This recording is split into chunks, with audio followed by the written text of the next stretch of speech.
Hello and welcome to In the Art Scene podcast, a show that unites creatives from all over the world in sharing inspiration, life stories, business knowledge, and love for art. This show is a part of the San Diego Art Directory, a nonprofit organization serving as an informational hub for all things arts and culture in San Diego County, founded by yours truly. I'm Galina Marquez, and I invite you to explore a new angle of the multifaceted world of arts and creativity. As always, the show notes will be on our website, intheartscene.com. And now let's get to the episode. Hello, everybody. Welcome back to In the Art Scene podcast. Can you guess who I have on the show today? Again, a very special person, and that's the first time we have a painting conservator on the show to talk to this unique profession. I feel like there are maybe like 10 people in the world who are doing what you're doing. Anyway, Lisa Capano from San Diego County, Chula Vista, Imperial Beach. Imperial Beach, right. South Bay, San Diego County. Was really happy and excited to meet Lisa and cross the paths in the show that you were having at the Imperial Beach with the Imperial Beach Arts Bureau. Correct. We can maybe touch on that a little bit later. Now, oh yeah, that's fun stuff. Yeah. It is fun stuff. It's really fun stuff. So, but right now I would like you to say a couple of words to introduce yourself. Okay. My name is Lisa. I have been a painting conservator for about 35 years. And I got my regular art degree, my BA of Art, San Jose State, many years ago. And then I got my master's degree in art conservation, painting restoration in Italy at the Institute for Art and Restoration, which was a 2-year program. And then I did an internship with another certified painting conservator. And then I became a self-employed private painting conservator. And that's what I still am doing. It's been good 34 years now. Mm-hmm. So I have so many questions. I don't even know where to start. Okay. Well, first of all, what does this painting conservators do? So in plain simple terms, I'm an art doctor. Conservation and restoration is in many specifications, of course, across the board in the arts, whether it's paper, wrought iron, any kind of wood, furniture, there's a lot of us conservators out there. We can either be trained and do a master's degree like I did. Some people are apprenticed and they go and they work with people for many years before they can become a good conservator in whatever field they choose. But all of us are conservators. Restorers is another term. Here in the States, we go by conservators. So conservation, restoration, and we are like art doctors. We take care of damaged things and make them better. So they don't need to be thrown away. They can be gifted to family members or sold or whatever, but something can live another life through us conservators. Isn't that great? It is awesome. And it's like, it is. I have, this is the first time actually on the podcast that I feel like I should have put all my questions in the list because I usually don't prepare questions in advance. So I will try not to forget any. So my first question would be probably, are you the only conservator in San Diego? No, I am not. We have here in San Diego County about 6 painting conservators, and some of them are private and some of them work for the Balboa Park Museum. Art Conservation Center. So we have the private sector, and we also have those which are nonprofit and with the Balboa Park Conservation Center. And then we also have paper conservators, metal conservators, photographic conservators, wood frame, wood restoration for furniture, sculpture. There's a lady up in Carlsbad who travels like I do through San Diego County, or things are shipped, and she is one of the only, let's say, sculpture and objects conservators around. So there's a ton of conservators. You just really have to find them. You have to do the Google and find them, or through word of mouth, because we don't have the yellow pages anymore. So, the yellow page book doesn't exist. Now we've all had to Well, adapt. we kind of do. This is what San Diego Art Directory is for. And that's what's great. And I hope more conservators either hear this podcast or talking to me, because I talk to everybody, find out about this, and they can subscribe to you guys, so that way they're on your list of referrals, because there aren't many of us. You have to really look for us. And I always tell people, clients who come to me, I'm like, isn't it great to meet a conservator? Because I had a couple in the other day, and they're upstairs looking at a painting that I'm working on from the 1600s. The 1600s. What? I've got three icons from the 17th, 18th. What? I mean, these are old things, and I have modern things that were just, not taken care of. And who else are you going to go to find these things? And I don't want to say it's a lost art, but it's very difficult to become, especially a painting conservator. It takes years of education and years of experience. Like I said, I'm 60, going to be 61, and I started when I was 21.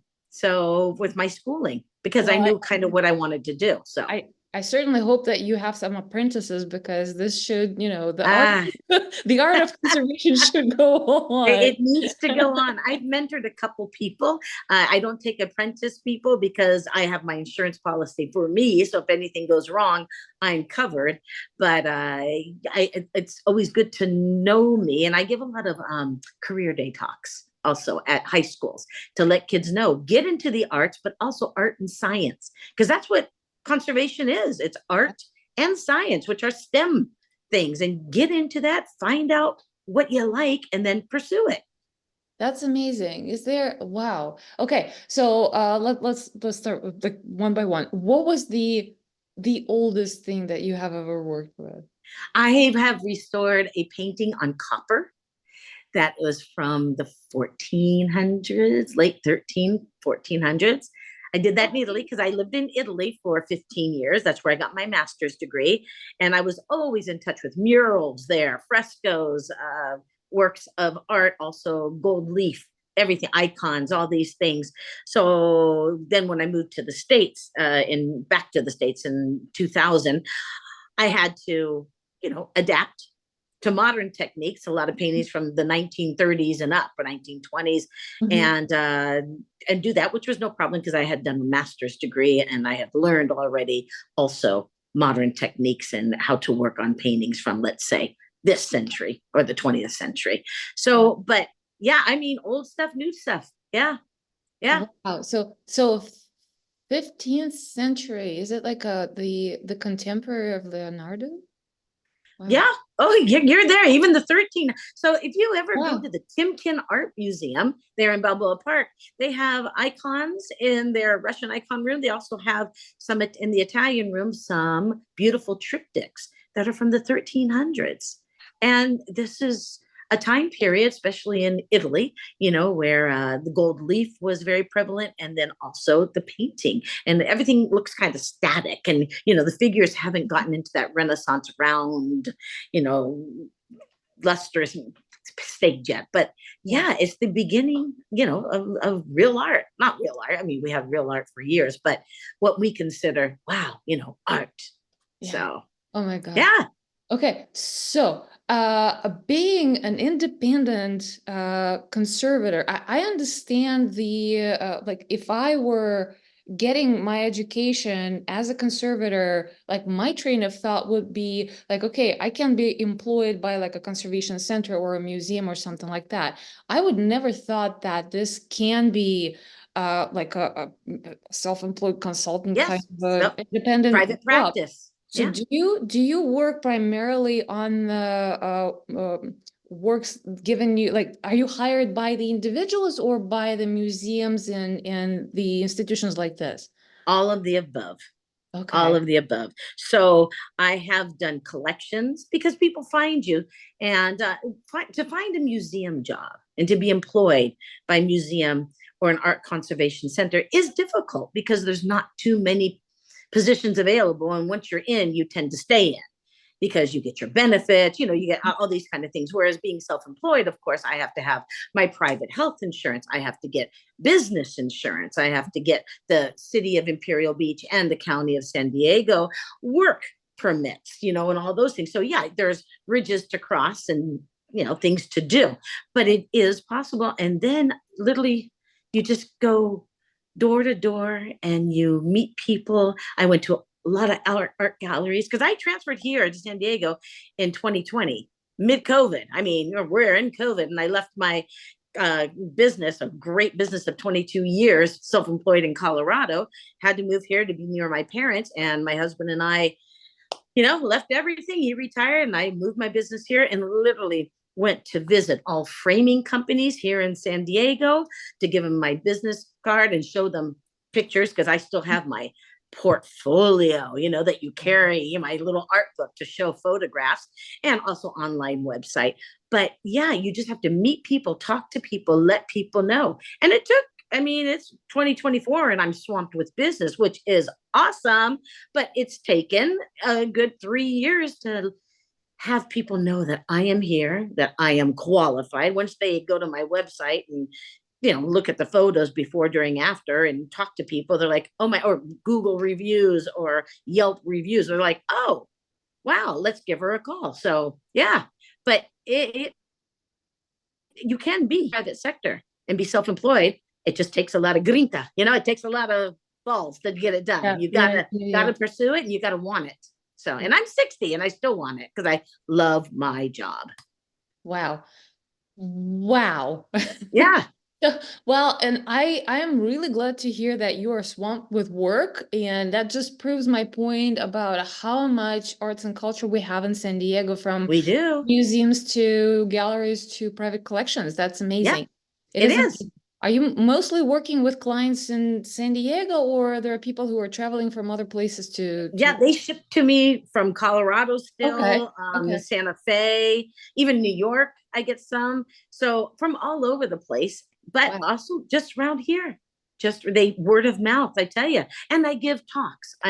Any group who wants a free guest speaker, whether it is like the Knights of Malta or the Rotarians or what the Optimist Club, anybody, any club that would like me to give a free hour-and-a-half presentation, I can do, PowerPoint, I can do face-to-face, I can do small group, anything. I have my props, paintings that I own with different stages of restoration, rips and tears, all these things in a canvas that I take with me to explain what is art conservation, painting conservation specifically. Wow. But yeah, so there's a lot of art here and a lot of people who have collected stuff or just were, inherited stuff and don't know what to do with it. And they want to throw it away because they're like, well, it's got rips and tears or paint is flaking off and chipping off. What do? You call a conservator. Yeah. I don't know if I could afford your services ever, but I Well, do have one original that I actually found on Goodwill, but it's an amazing, amazing painting. But I think they mixed the acrylic medium with something else, kind of a grainy, maybe sand or something like that. And uh-huh. it's, by the color of the canvas on the back, I can tell that it's at least 40 years old, maybe Uh-huh. even more. It's all kind of brownish, so it's flaking off. And I would really love to have it. I framed it, and we'll see. I don't know. We'll Yeah. talk about it Yeah, offline. I give free Offline. estimates. I give absolutely free estimates. I prefer if people come to me, I work at Uh-huh. home. Uh, this gives them a chance to actually feel comfortable with me, get to know me, see my house, and see what I'm working on. And I give them a treatment proposal, a condition report. I tell them what's going on. I can do some trial cleaning if there's a surface to clean, all these little things, and make them feel comfortable with leaving a keepsake with me. Mhm. And estimates are always good for 2 or 3 months because I realize people who have kids have expenses for kids. Mhm. Even nowadays, fill up on gas costs a lot of money. And sometimes, That's true. you got to think about your priorities for spending for a conservation intervention. So I always say, at least you've had a free estimate and now you know what needs to be done. Put it on the back burner until you're ready. And if the price goes up a little bit, so it's just the cost of living, increase. But yeah. I What always is say. that like? Is there a ballpark? Because I don't even know. Like painters have different Mhm. modules or formulas to price their work, so at least they kind of give people an idea of what the work is gonna cost based on how they work and how they price.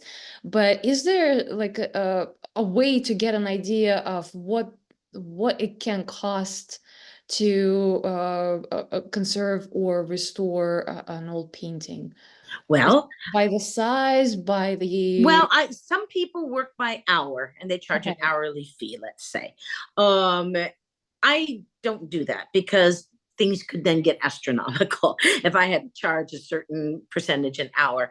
I just do it by the piece. I look at the piece and I see kind of how much the materials are going to Uh-huh, cost me, uh-huh. how much time I am going to spend on this, and the expertise involved, because sometimes it can be just a simple, straightforward cleaning. Now, if the painting is 4 feet by 5 feet, you're talking a large area that needs to be cleaned, and so yes, all those things. But I always just there's always a guesstimate. If you can send me photographs and dimensions, Mhm. I can give you a guesstimate. And Okay. in that guesstimate, sure, there'd be a plus or minus, range, but at least it gives you an idea and the itemized list of kind of what needs to be done. So Mhm. that way you can kind of gauge and say, okay, but I can't just come right out and say, this is how much it's going to be. So Okay. yeah, a conservator needs to see what they're getting into, Yeah, I get because it. sometimes it can be a can of worms, something that looks straightforward.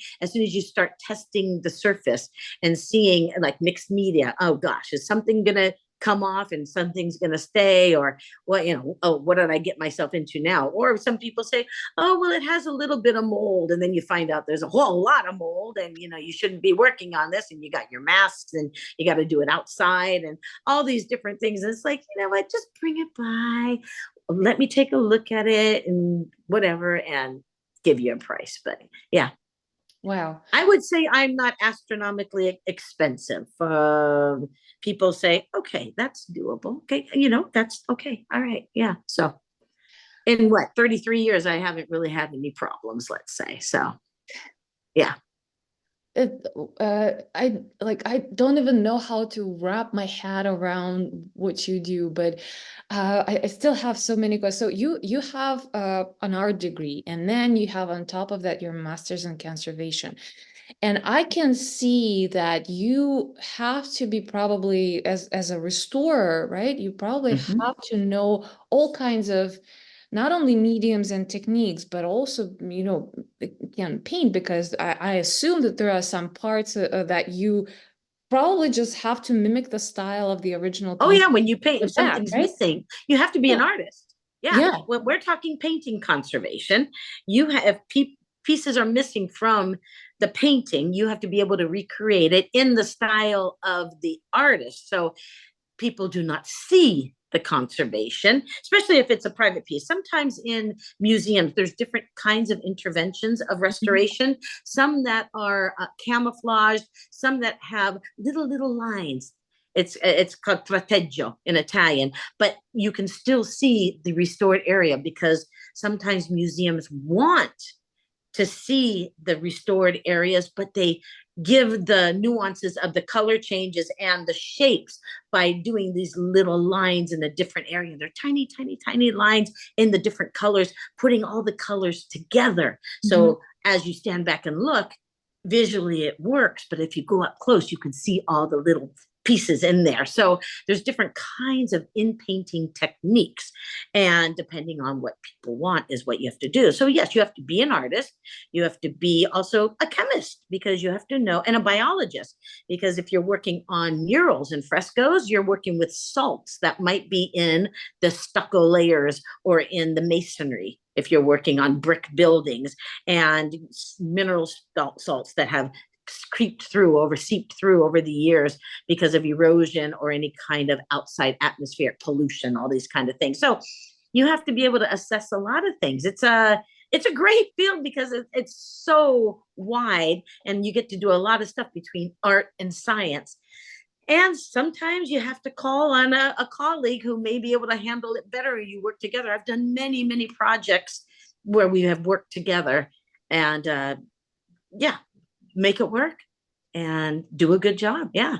So it's all different. And it's amazing how many people are out there when you get into finding out your colleagues and stuff like that. So we are around. You just have to find us. You So are around, you're just hiding. yeah, we're just, yeah, out of sight. Yeah, exactly. Uh-huh. Because you don't hear about us, like doctors and lawyers. I mean, we're in the arts. And so sometimes a lot of people don't, say they don't know where to look. So there you go. I have only seen glimpses of, the process of restoration and, in some documentaries like National Geographics or whatever, when you go into a documentary about like a museum working on some very unique, very old piece, they're scanning, they're doing an X-ray, and they're doing restoration, but they don't really show you the actual process. There was one show, and I forgot the name of it. I think it's on Netflix. It's a British show about, I heard of that. Yes. yeah, Uh-huh. fixing all kinds of things. Yeah. And Uh-huh. they do work with a lady who is working on the arts restoration, and she's doing the paintings and ceramics and all kinds of things. And that was like, sometimes some of the episodes were so bizarre that she would just take a cotton Q-tip and put her own saliva and start Yeah. cleaning with I saliva. do that too. It's called an enzymatic solution because the enzymatic solution, instead of saying you're using your spit cleaning, right? Because everybody's saliva is different. Your pH balance is different.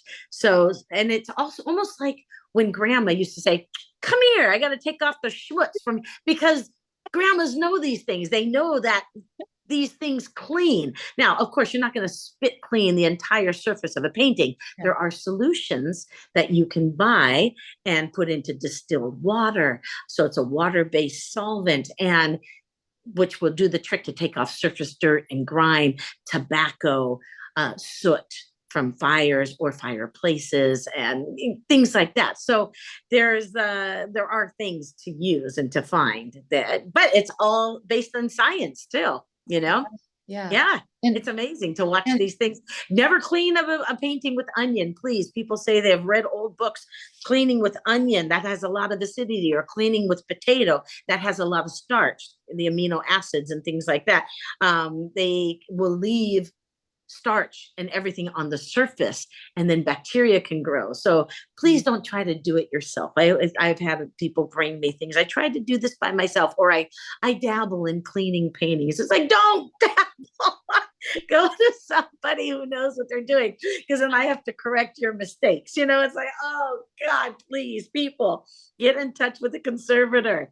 So yeah. all right, you got everybody. Listeners, don't clean your paintings with onion and potatoes, okay? Yes. Please. Uh-huh. God. Oh my goodness. So I do have more questions, more technical Yeah. questions, because when we're talking about the conservation, we're talking about the restorations. The first thing that comes in mind is, the old oil paintings, or maybe like you said, frescoes, or maybe even the egg tempera. But what about acrylics? Because acrylics, I mean, this is technically plastic, right? Mhm. So Yeah, a the polymer. Yeah. canvases, yeah, the canvases nowadays do have some, like, it's a cotton Primer. Hmm. blend, right? It's not a Hmm. 100% cotton. The primers are different. So they supposedly last longer, or Well, like, do they need a restoration and preservation? Like, how do things change with yes. new mediums? So with new mediums, especially when you're talking about acrylic paintings, acrylics are a polymer of acryloid base. Okay, fine. That's great. And they do last long time. The problem with acrylics is that even acrylic paint over time will become porous. Their surface will become porous. They're a water-based medium anyway that then dries and is instantaneously hard. Okay, great.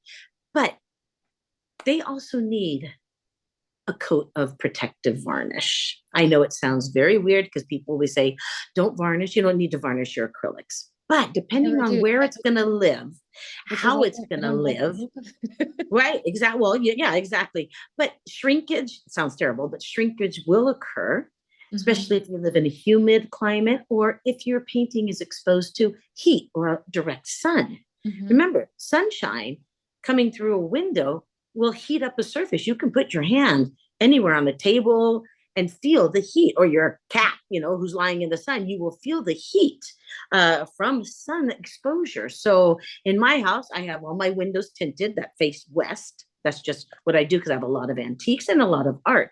Mhm. But you have to do all these extra things, and acrylic paintings will develop a porous surface after time. And then the dirt and the grime that circulate in the air will land, like everything, will land on the surface and embed itself in that surface. If you have a coat of protective varnish on something, it prepares a light barrier, a protective coat that will help keep things from getting into the paint film itself. Here at my house, I don't have time to dust. So everything, if you come to my house and pick up something, you'll see the ring. Yeah, and I go, and that's my dusting technique, and I put it down exactly where it goes because it has a dust ring. Okay, so when I have a chance to dust, or my husband has the desire to dust, but it's in the air. And if you have an air filter and you clean it every once in a while, or your HVAC or whatever, you see the filaments. There's stuff in our air, and all of that will land on your painting. So I always have a very soft bristle brush, Mhm. very, very, very soft, that I go and I dust my paintings off.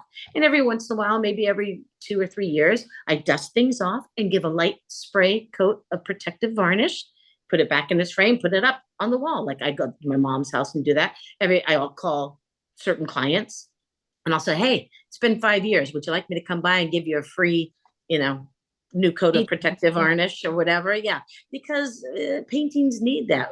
All the pollution that's in our air Yeah. is on your stuff as well. So yes, acrylics do need some kind of conservation so Okay. they can last forever. Yeah. Wow. Okay. So And I canvases should be primed too. When you go out and you buy a pre-primed canvas, 9 out of 10 times you should prime it again. Buy your whatever brand, whether it's Golden, Liquitex, Winsor Newton, Groombach or whatever, synthetic or even gesso. Put another couple coats of primer on it. You can sand between layers just to prime, because you are making a substantial base for your paints to live on. Sometimes if it's too thin, it can seep through. And if that's on the canvas, you can see from the backside, you can see paint coming through, and you're losing paint that way. It's not going to stay on the front if it's going to seep through. Also, wood, if you're painting on wood panels, size the wood. Like the canvases are sized, which means using like a mixture of rabbit skin glue or sturgeon glue or something to size the fibers of whatever you're going to be painting on, and then prime.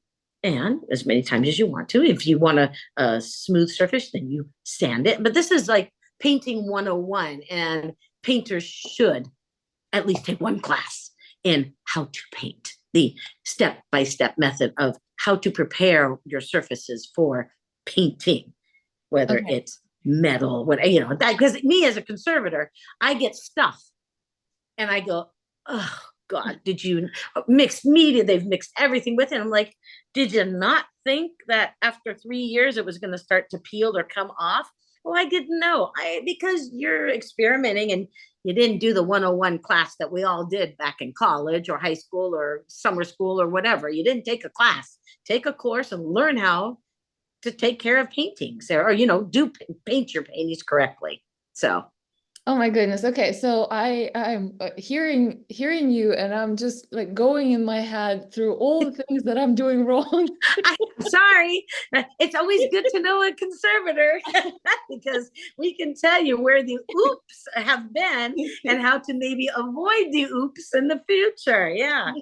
There is a rhyme and a rhythm. There's a reason for priming your canvases, your surfaces, your walls. Exact. Yeah. Uh-huh.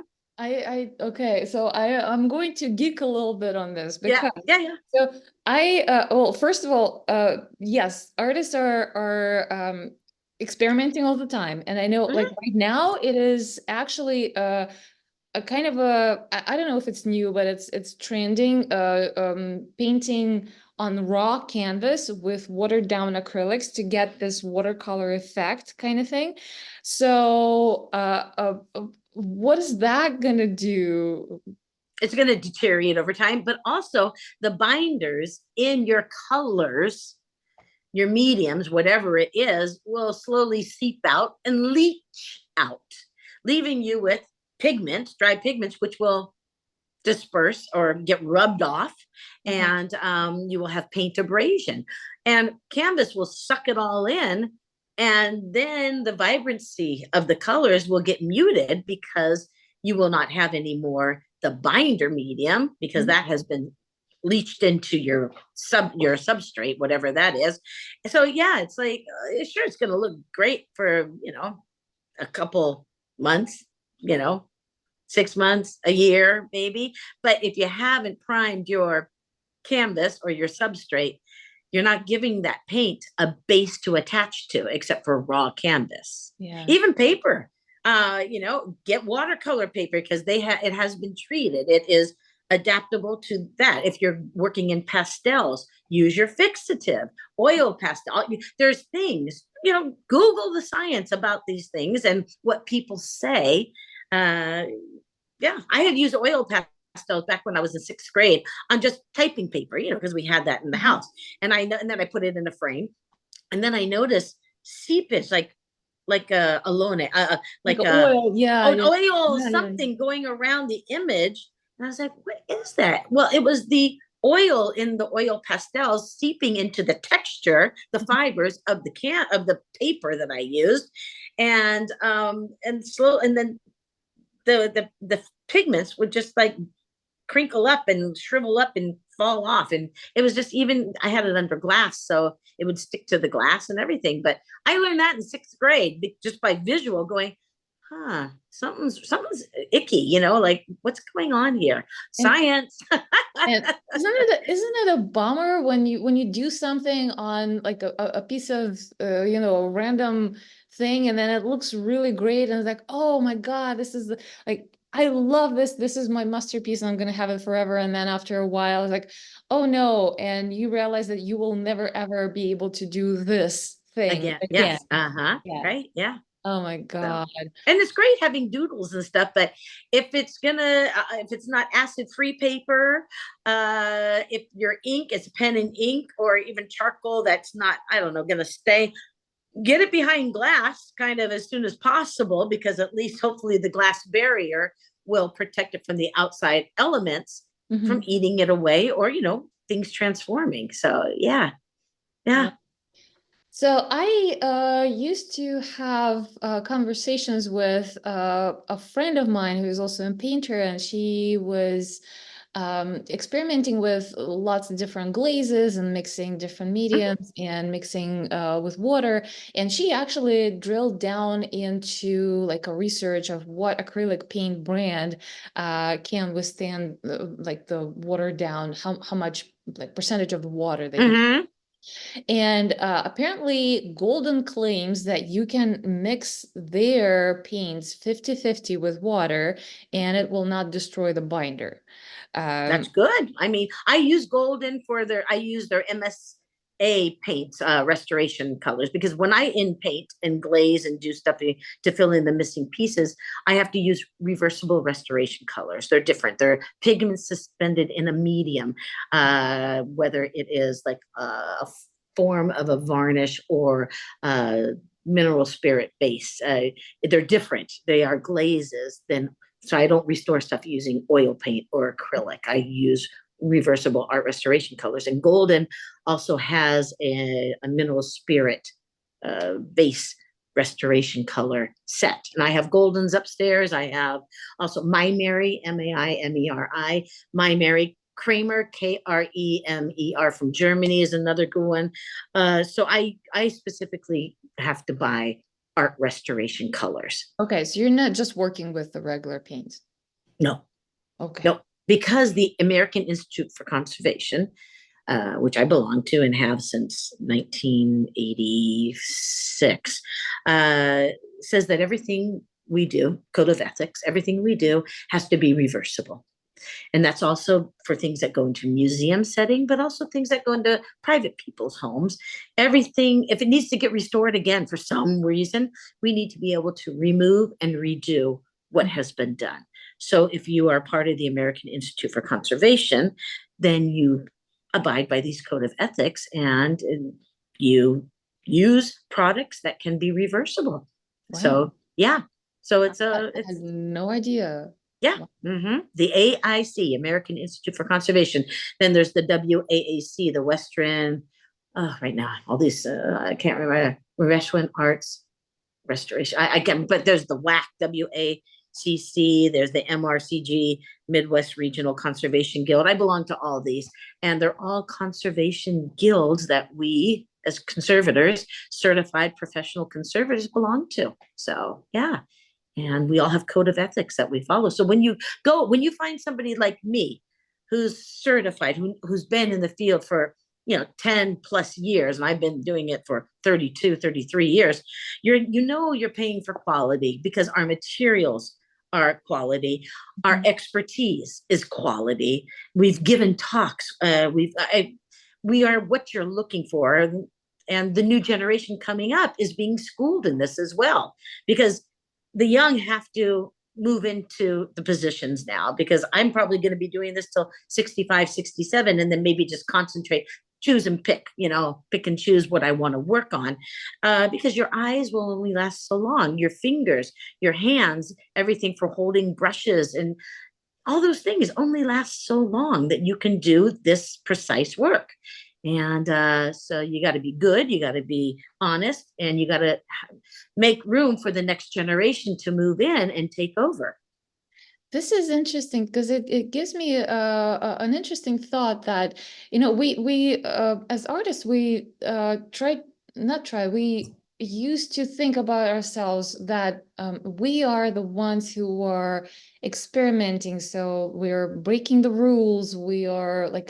We're non-conformist because this is what art is about, right? Like to find the new ways of expressing what you want to express, bring the ideas forward, etc., etc. So in art conservation, so I feel like this is completely the opposite. This is the most conservative professional thing in the we art also have world. meetings. We have our yearly get-together meetings and symposiums and all these talks about what is on the market and how we can adapt to fixing modern everyday art as well.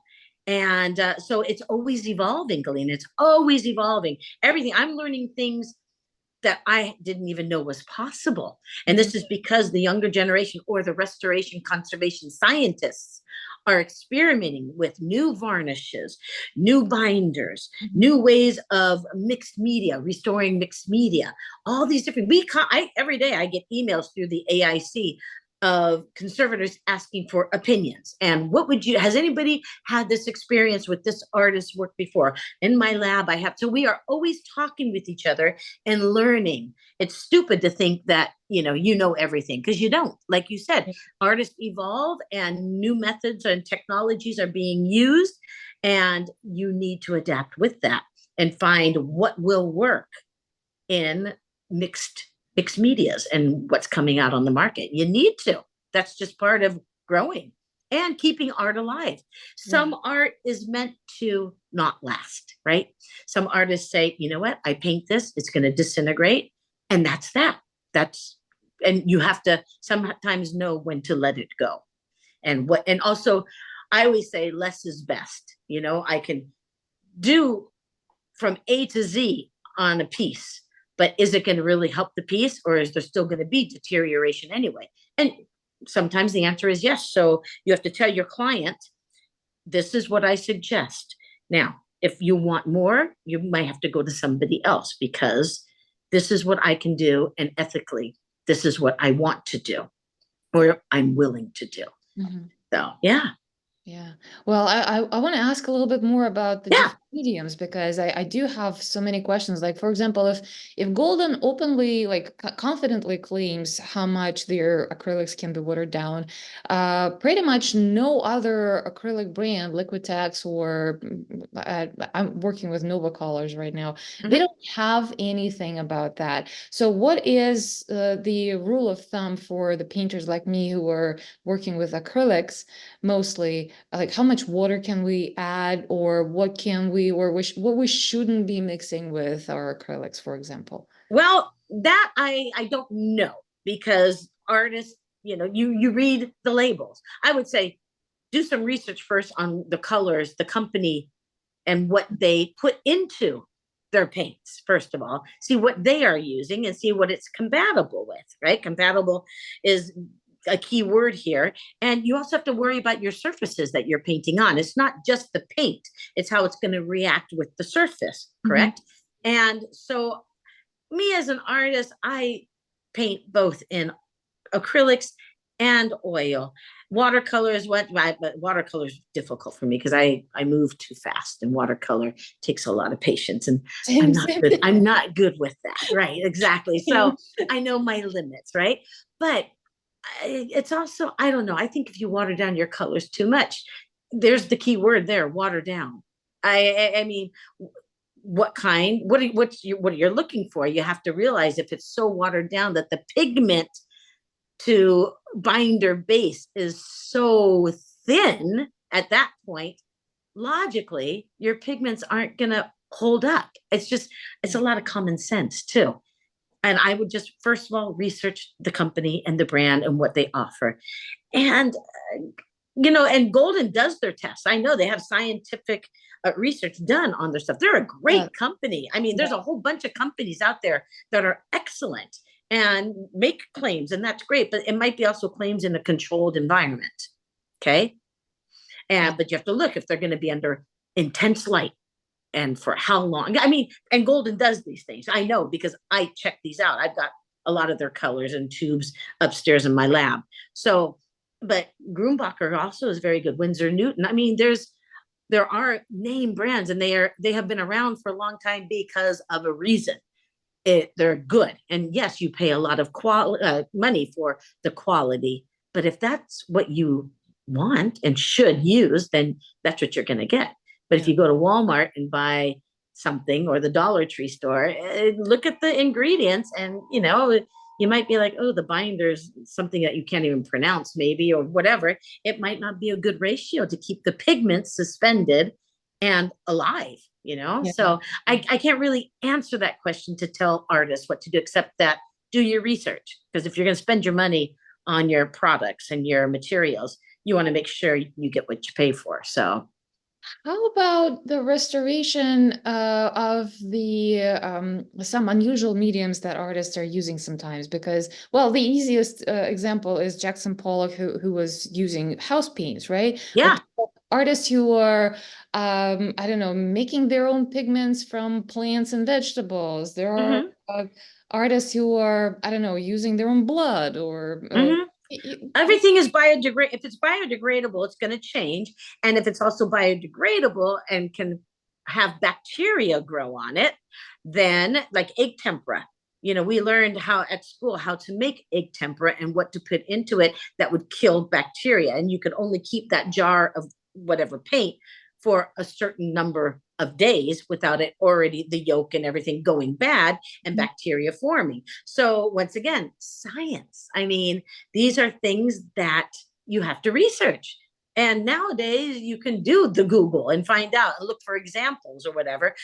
But to tell artists that, to me, I mean, I don't want to stop anybody from doing whatever. It's just that sometimes conservators can't restore it. So have you ever had a case like this when you So far, no. So far, I've not had anything that I haven't been able to actually work on. I've had paintings from hell. I call them that, the paintings from hell. And I've had many of those. Once in Colorado, an artist had not primed their canvas at all. And then they painted on top. And it was an acrylic painting and thick, heavy, high impasto brush strokes. And what happened is, as the paint dried, the canvas, because it was not primed or even sized, started to expand and contract because it's raw canvas, kind of like when you wash a t-shirt in the washer and then you stick it in the dryer, the fibers go from being limp to tight. And anything that goes from limp to tight in a painting means the canvas is going to move and the paint on top has nowhere to go and it's going to crack and peel off. So this painting had cracking and peeling and chipping and flaking.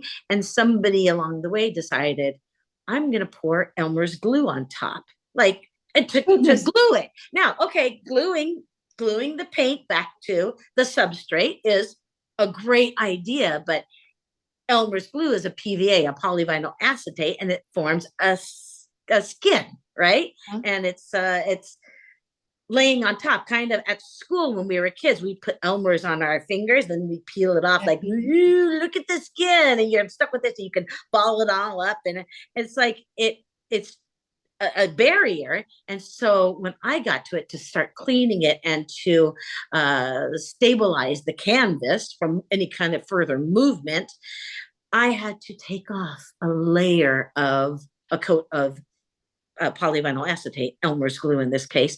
And as I was peeling it off, pieces of the paint would peel off with it. So I'd have to then, with tweezers, get that piece and put it in place or leave it on a drawing that I had mocked up to know where it will go, because then I have to re-adhere it back down with conservation glues that are approved and, stick and bind to a different way instead of Elmer's glue or, rubber cement or something like that. But artists don't. You claim that you don't have a patience. Well, see, I pick and choose where my patience goes.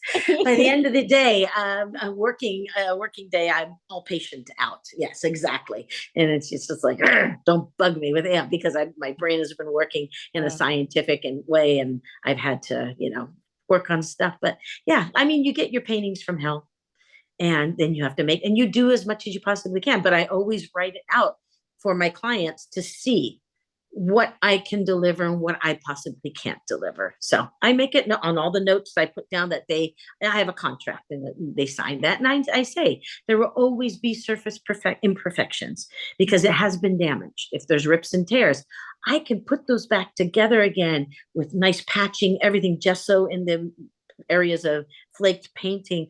But in rake light, when you look at it, you're always going to have what we call scar tissue.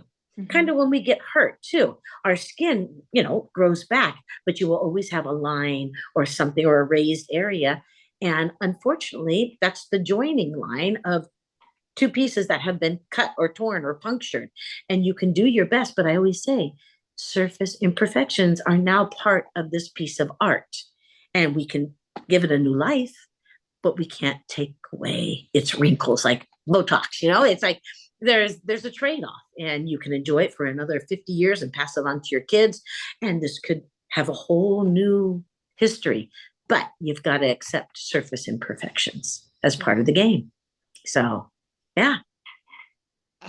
Wow. It's okay. I gigged on all the technical questions, and this has been amazing listening to you. It's fun. It is. It's it is fun. I would really love to visit you sometime and just, walk around your studio or your lab. And I tell people, because I work from home, so I don't have a storefront. So it's like, don't pull up and, expect me to let you in or anything, because I don't know you. But get in touch with me. I'm easily accessible.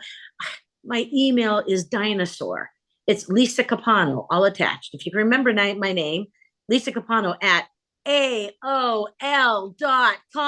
So I am a dinosaur because most of my clients are dinosaurs, at least over 50 years old. So we all know AOL and dial up. So on all my thousands of business cards that I have printed up, it says Lisa Capano at AOL. I have a Gmail. I have a Me Cloud. I have all those things. I don't need any more emails. Google, when I was getting my Google set up, and the little 2-year-old on the line says, "Oh, I see you have an AOL account. I can do much better for you." I'm like, no, you really can't. Thank you. I appreciate it, but for my needs, I need it to be AOL still. Okay, just humor me and give me I don't need any more. Yeah, I'm fine. Lisa Capano, just spell my name. It's Italian. At AOL, you find me. I can give you my phone number. You can Google me, capanorestoration.com. I Yelp pages. You can find a painting conservator, even under just conservation, painting, restoration, conservation in San Diego. And five or six of us will pop up. So, and then you can do further searches. So, yeah, And yeah, I will make sure to leave all the links in the show notes. yeah, yeah. And I also hope that you will post a listing on San Diego Art Directory so I Oh can yeah. properly Uh-huh. promote your Yeah. restoration conservation business. And people can make an appointment to come by because, like I said, I live at home, but I need you to set an appointment and you can come over and take a look and see some art that's getting restored. Yeah. I have one more question that I should have Yeah. asked at the beginning of this conversation. So you mentioned that you have your bachelor's in art, right? Yeah. So at what point you decided that you don't want to be an artist, you want to be an art conservator? So my history is a little different. I was a graphic design major. Uh-huh. It's 5-year program at San Jose State. And I got in my third year, had the junior year abroad program. It's a Cal State University, and Cal State had a program. They had 19 campuses worldwide that you could spend your junior year doing courses at an American university set up there. And one was in Florence, Italy. And I'm Italian. That's my descent. Yeah, I'm Italian and Czechoslovakian. So I wanted to go to Italy at all costs. I applied to that program through San Jose State and went to Italy. And my teachers and stuff gave me projects to do so I could get credit, so I wouldn't lose technically a year in the art, my major. And I did it at the Cal State program in Florence, Italy. And when I was there, I'm like, damn, I fulfilled this part of my dream, coming back to my roots and seeing this, but I really like it here. So I went back and did my final 2 years condensed into 1 year to get my bachelor's of art in fine art. And I went to the Italian consulate in San Jose.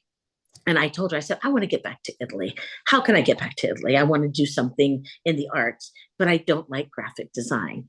So that's when she said, well, you can do art conservation. They have programs in Italy.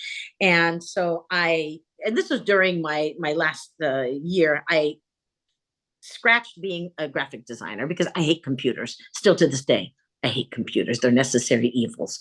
And so I just trashed all that and did Bachelor of Arts in Fine Arts, and then applied to the Institute for Art and Restoration. It's an Italian school, international. You need to speak Italian because all courses are done in Italian. So I spent the evenings going to Italian courses at Willow Glen High School with my dad. We did Italian at night school. So I could at least know some Italian because I'd studied Spanish. So in high school. And then I got accepted to the program and went over and I did a pre-summer school intro to start learning terms and being there. But I had what we had then, a Walkman or a recorder, and I would record all my lessons. So then I would go home and my homework would be listening to all the lectures that I went through, translating it from Italian to English the best I could, and then retranslating it to an Italian my way so I could explain to my teachers that I knew what we were talking about, but with my Italian skills.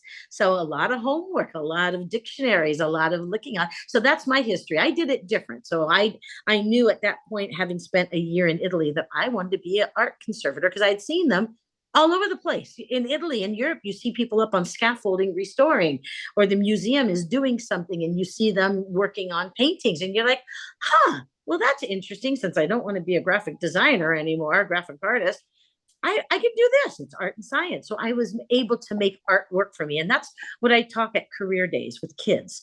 I'm like, okay, you can make art work for you, but you just have to be smart. And you have to think of how to make art work for you, whether it's art therapy or teaching art or whatever. Then you have to go get your credentials to do what you need to do. And mine was art restoration conservation. So but I knew at that point, and I was a junior in college. So you got to get it done because there's three schools in the United States that have master's degrees programs in art conservation, whatever specialty you choose. And then there's a couple in England, some in Canada that are certified credited schools. But to get into them is very difficult. Each of the schools here in the United States only take 10 students a year. 10 students a year. 10 students here. So it's only 30 students a year who are getting into an art conservation program. And then you have to get into your specialty because it's a master's degree, but it's very limited. And then you have to, after your 2 years or 3 years of school, which is your master's, then you have to do your internship. And I did my internship in San Francisco with a woman who had worked. She was actually the first intern at the Getty Museum way back when. And then she went private and also worked for various museums in the San Francisco area. And since I'm from San Jose, I got a job with her. So I worked every day with her. And in the evenings, worked in a cafe in North Beach in San Francisco.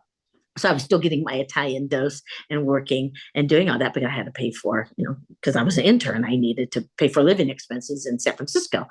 And so, I have a different kind of history, but the thing is to get kids when they are young enough to understand that you got to start thinking of these things. You can't just be 40 years old and decide to be a conservator. Yeah, it's hard. Really hard because, how's that going to happen? Yeah. So you got to start young, thinking about how you want to make art work for you. Yeah. Oh my God.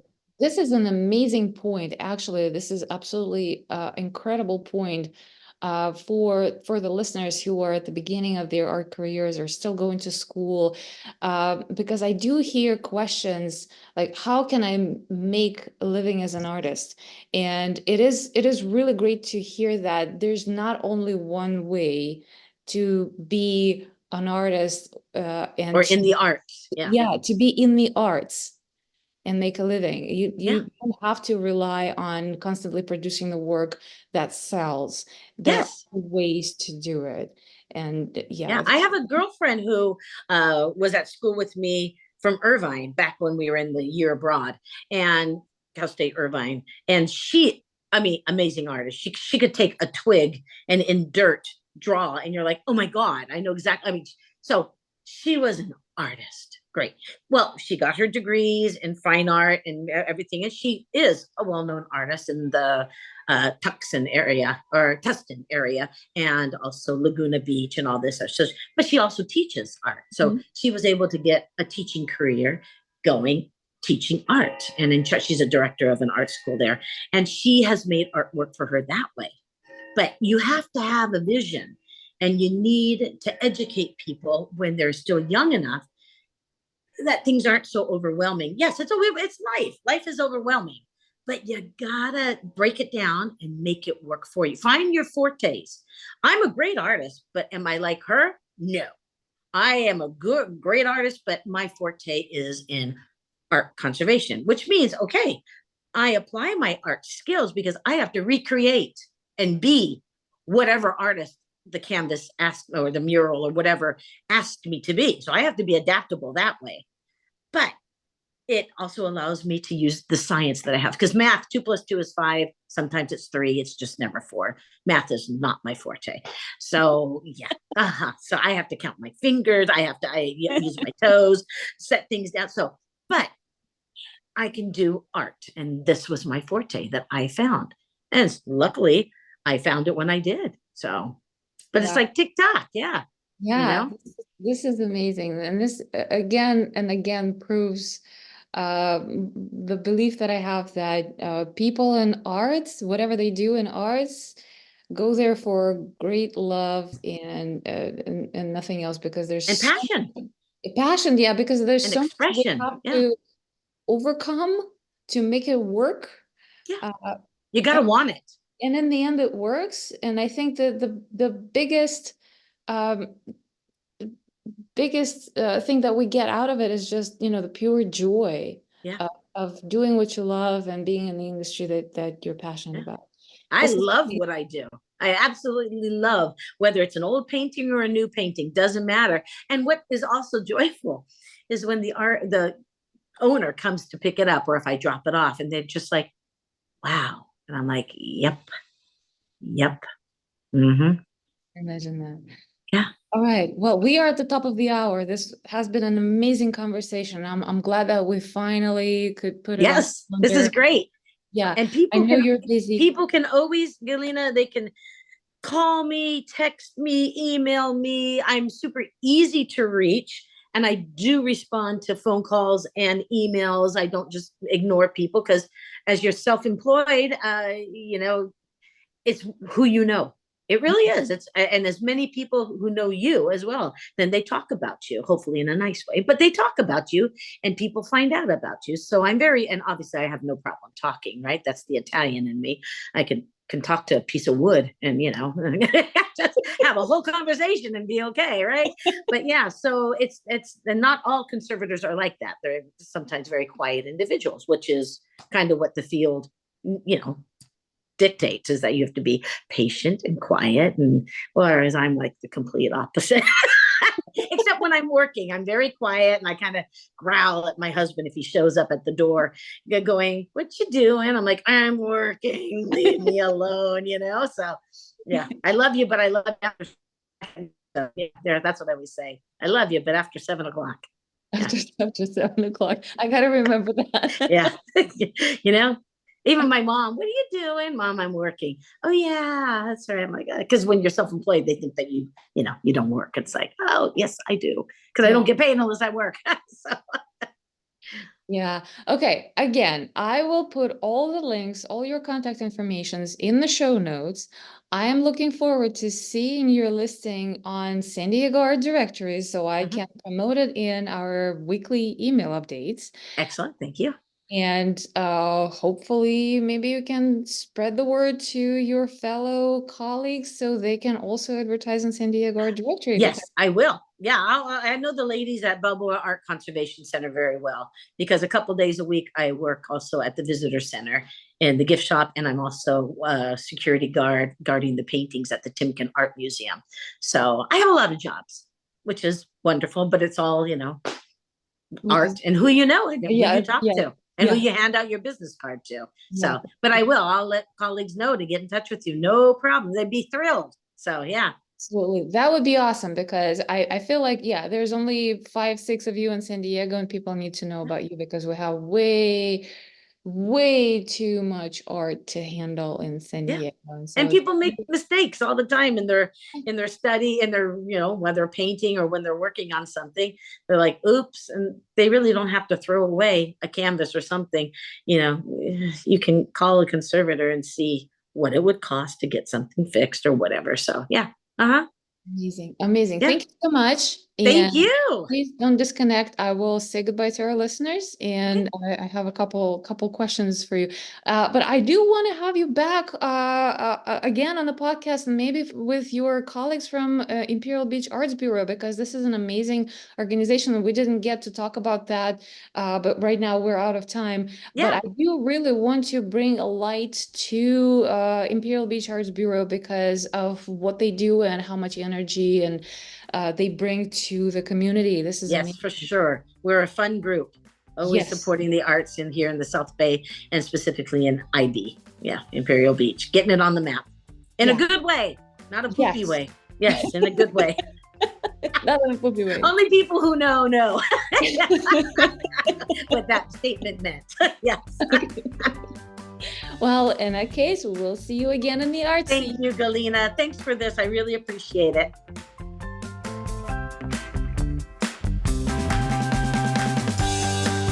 Thanks for listening to this episode of In the Art Scene. Show us some love by sharing it with your friends and giving it a raving 5-star review wherever you listen to your podcasts. By doing this, you're supporting my nonprofit organization called San Diego Art Directory on its mission to make San Diego a new cultural destination. To learn more, visit sandiegoartdirectory.com and intheartscene.com, and follow us on Facebook and Instagram. Have an inspiring day. I will see you next time in the art scene.